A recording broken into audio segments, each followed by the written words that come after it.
Installing a DIMM.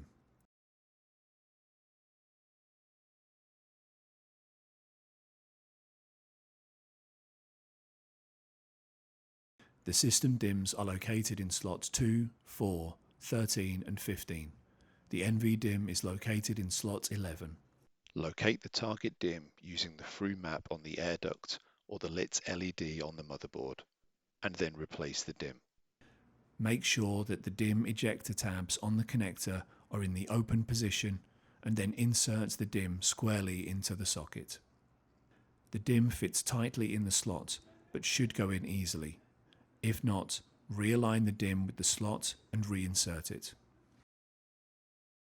Close the air duct. Install the controller module. Refer to the video titled Installing the Controller Module for the procedure. After installing the controller module, you need to complete the following actions. Run diagnostics. Restore the controller module to operation after running diagnostics. Refer to the education course for the procedure.